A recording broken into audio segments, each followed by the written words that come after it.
Enggak. Kita tuh yang bisa maju kayak seperti orang Jepang gitu. Orang Jepang itu kita di Jepang kan tidak ada tip. Kita makan ya makan aja. Tapi kita taruh di bawah di gelasnya uang, katakanlah 1.000 yen. Dipanggil kita kok. Uang ketinggalan, kita nggak mau dipanggilin polisi. Oh gitu. Itu. Ini ada orang ketinggalan uang, polisi. Maksudnya tip. Orang Jepang nggak mengenal tip. Jadi di Jepang kalau kita dompet ketinggalan apa kan nggak pernah ada dompet polisi yang ditelepon suruh ambil itu dompet.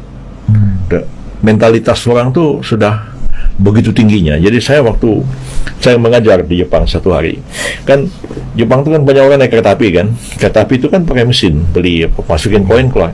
Itu ada karcis anak-anak, karcis mahasiswa, karcis orang dewasa. Mahasiswa nih, kenapa kamu nggak beli aja tiket anak-anak? Kan kebuka juga pintunya, otomatis begitu.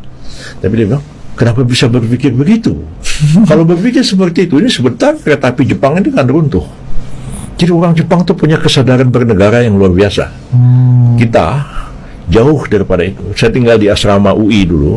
Zaman itu belum ada handphone. Ada satu telepon di situ yang pakai koin 50 perak, koin. Jadi anak-anak itu ada uang 50 perak dilobangin, dikasih benang. Dan ditariknya lagi benangnya itu. Nah, apakah mahasiswa itu pernah berpikir kalau semua orang melakukan seperti itu, maka sistem telekomunikasi kita itu akan ambruk? Nggak berpikir. Kesadaran bernegara itu nggak ada. Ya, saya di kampung menjaga sebuah pulau, menghabiskan uang cukup banyak setiap tahun, menggaji orang untuk menjaga penyu. Setelah penyunya itu bertelur, penyunya itu beranak, kita lepas lagi. Penyu itu kita kasih tanda, dia berjalan di laut tuh sampai ke Kalimantan Timur, sampai ke Sabah. Dia balik lagi ke pulau itu hanya untuk bertelur. Udah bisa bayangkan. Datanglah sekelompok nelayan, tiba-tiba dia angkat penyunya lagi mau nelor di situ. Penyu kan kalau mau nelor diangkat aja, dia diem aja, dia nggak sabaran nunggu penyu itu bertelur. Bisa dari jam 7 pagi sampai matahari terbit, lama. Dia nggak sabaran, dipotong sama dia penyu itu, dikeluarin telurnya dari dalam. Itu terjadi. Nelayan-nelayan kita kayak begitu kelakuannya.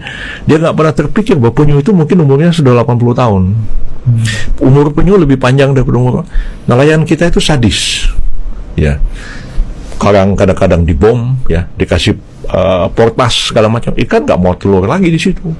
Jadi bangsa kita ini kalau mentalitas sulit untuk jadi bangsa maju, sulit mau demokrasi kalau nggak pakai duit, nggak mau datang ke TPS, nggak mau nyoblos hitung duitnya berapa.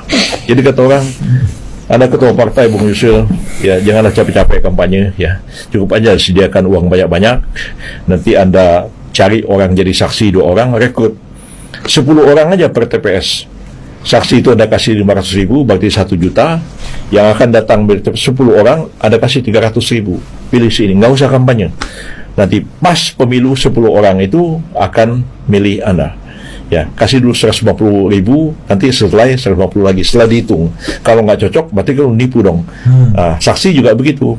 Dikasih 1 juta, kasih 500 dulu. Habis nyoblos, betul 10 yang milih. Kalau lebih cukup. Kalau 8 berarti ada yang bohong dong 2. Jangan dikasih setengahnya. Dapat 10 suara per TPS, ya. Dikali ada berapa 800.000 TPS, Anda bisa dapat suara berapa? Dan lolos 4% dalam 6-7% itu.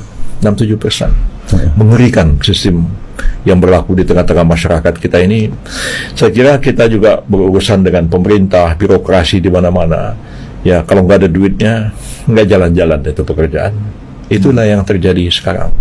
Ya, saya pikir saya sebagai salah seorang yang terlibat dalam proses reformasi, ya, pada tahun 1998, itu terus terang agak terenyuh, kecewa saya melihat kok mentalitas masyarakat kita itu jadi materialistik begitu rupa, sehingga nggak pernah berpikir panjang untuk mensejahterakan bangsa dan negara, tapi ya berpikir pendek. Nah, pada level bawah begitu, pada level elit juga begitu. Dah kejar-kejar jabatan, ujung-ujungnya ya bagaimana menghimpun proyek sebesar-besarnya. Jadi orang seperti saya ini jadi orang